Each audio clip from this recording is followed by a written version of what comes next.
Cameroon. And now the details. I am Akan Usen.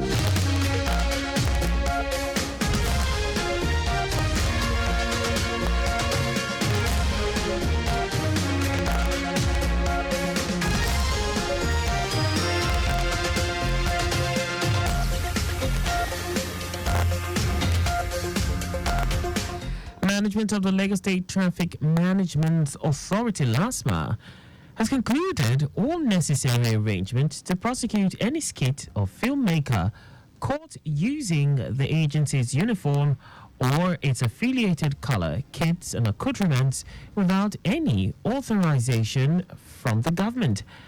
LASMA's General Manager Olaleko Bakarioki frowned at the demeaning manner in which movie and skit makers portray the agency in their movies and skits using LASMA uniforms without recourse to Section 79 of the Criminal Law of Lagos State 2015, which criminalizes such unauthorized use. Bakari was reacting to a viral video on social media where someone in LASMA uniform was being revived through a diabolical means after impounding a white Sienna space bus on the road.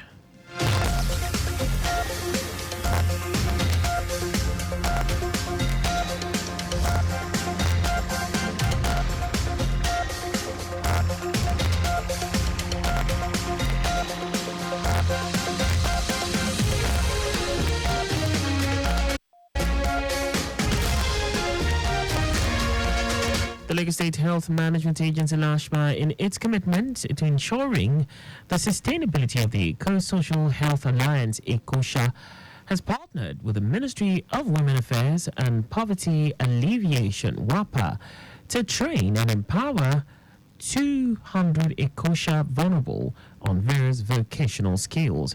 Permanent Secretary of LASHMA, Emmanuela Zamba, said this during the graduation ceremony of the vulnerable on a short-term course organized by WAPA in conjunction with LASHMA at Ojo Square, Shomolu. Zamba, who was represented by the head business development LASHMA, Olatunji Rotimi, said the empowerment would enable the ECOSHA vulnerable to be independent, as they would be able to pay for their health insurance premium upon expiration of the one provided free for them by the government. She also applauded Governor Babajide Sanwo-Olu for dedicating 1% of the Consolidated Revenue Fund (CRF) as equity fund, which is used for enrollment of the vulnerable on the Iliraiko Health Insurance Plan. Wife of the President Oluremi Tinubu has called on parents, particularly mothers, traditional leaders and community leaders where female genital mutilation persists, to consider the damage and irreversible health implications inflicted on the girl child. Mrs. Tinubu made the call in commemoration of the International Day of Zero Tolerance for Female Genital Mutilation, with the theme "Her Voice, Her Future," investing in survivors-led movements to end female genital mutilation. While acknowledging the progress made in the fight against female genital mutilation in Nigeria, Mrs. Tinubu stressed the need to be reminded of the responsibility to protect the rights, vulnerability, and well-being of the girl child and confront the practices that still persist, causing irreparable harm. She commended all First Ladies of states, other non-governmental organizations, civil society organizations, and healthcare professionals for lending their voices in the fight against female genital mutilation across the entire nation. Lagos State House of Assembly has urged the government to support Amina Alege, a 12-year-old student of the Adam Yakubu Memorial High School in Lagos State, who suffered an eye injury after she was allegedly tear-gassed by the police. The House also called on the Commissioner for Health, Akan Usen, and the Ministry to offer necessary support to the young girl who is billed for surgery. The matter was brought to the attention of the House by the Chairman, House Committee on Sports and Youth Development, Abiodun Orekoya, during a plenary session presided over by the Deputy Speaker, Mojisola Lasbat Miranda. Orekoya said he received the information through a human rights organization, explaining that the incident occurred on February Friday, February 9, 2024, in front of a mosque near Adam Yakubu Memorial High School in Ilaro, Cement, Agege, Lagos, when two schools were embroiled in a clash and the police intervened with tear gas. He said the student's parents have been borrowing money to pay for her treatment, and she is currently admitted at the Lagos State University Teaching Hospital, Lasuth. Orakoya pleaded with the House to call on Governor Babajide Sanwo-Olu to offer support to the parents and help save Amina's life before the situation worsens. The Deputy Speaker, Mujisola Lasbat Miranda, directed the chairman of the House Committee on Education, Secondary, to summon the management of both schools involved in the clash and investigate what led to the clash and report back to the House within 1 week.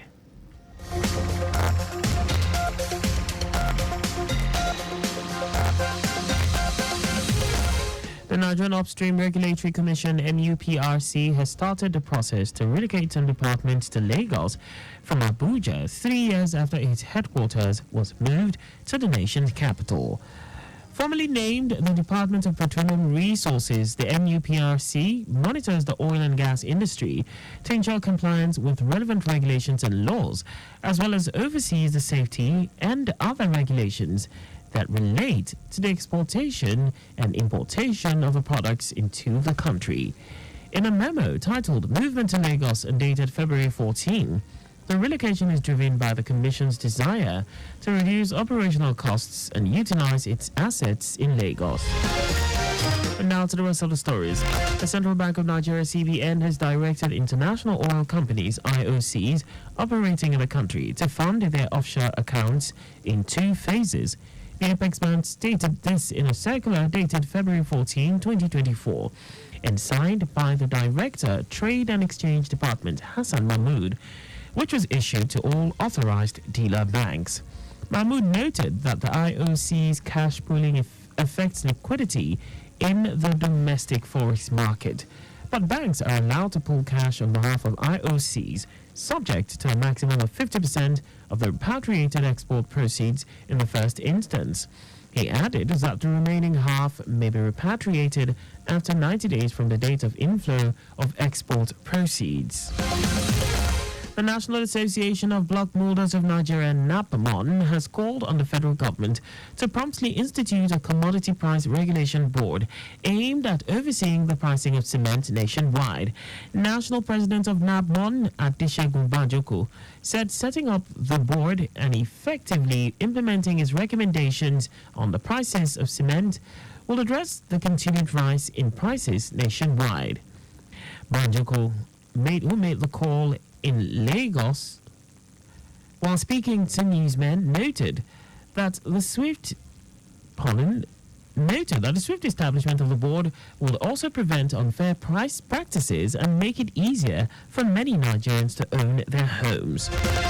The Vice President, Southwest Zone Radio, Television, Theatre Workers Union, Ratawu Dare Durosimi, has advocated that radio and television license fees collected by the local government should be shared by broadcast stations offering the service.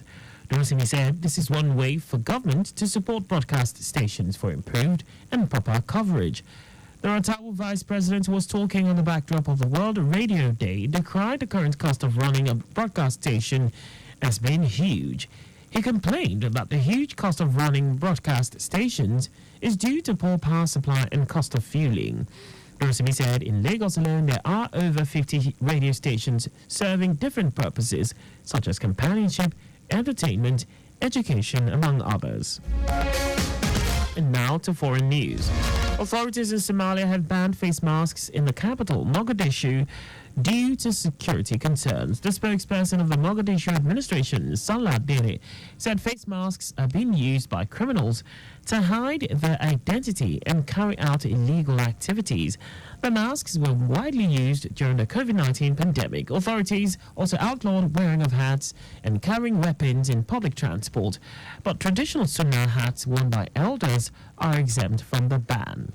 The decision was made during a recent security meeting in Mogadishu, chaired by President Hassan Mohamud.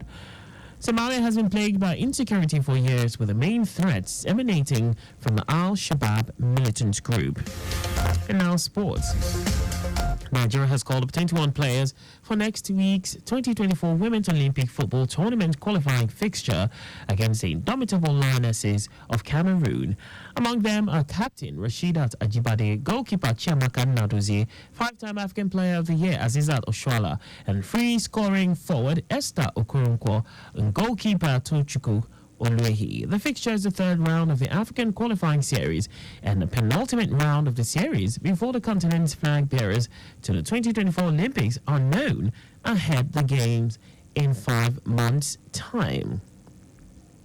Nigeria and Cameroon will battle it out in the first leg of the fixture at the Stade de la Reunification in Douala, Cameroon, next week Friday, while the second leg match is billed for the MKO Abiola National Stadium, Abuja, on Monday, 26th of February.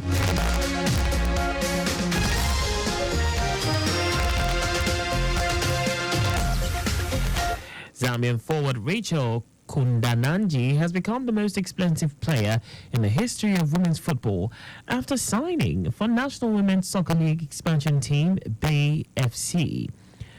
Kundananji was part of the Zambian team that played at the FIFA Women's World Cup Australia and New Zealand 2023. Bay FC will play in the NWSL for the first time this year, becoming the league's 14th team.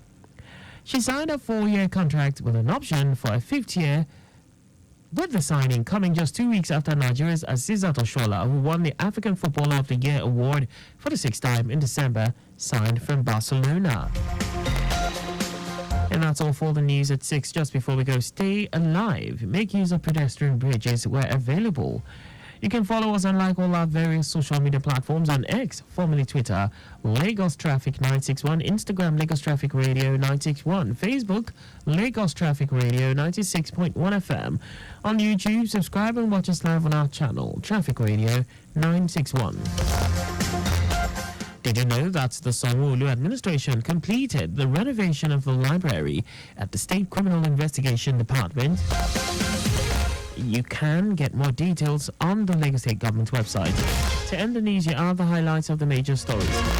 The management of the Lagos State Traffic Management Authority, LASMA, has concluded all necessary arrangements to prosecute any skit maker or filmmaker caught using the agency's uniform or its affiliated colors, kits and accoutrements without any authorization from the government.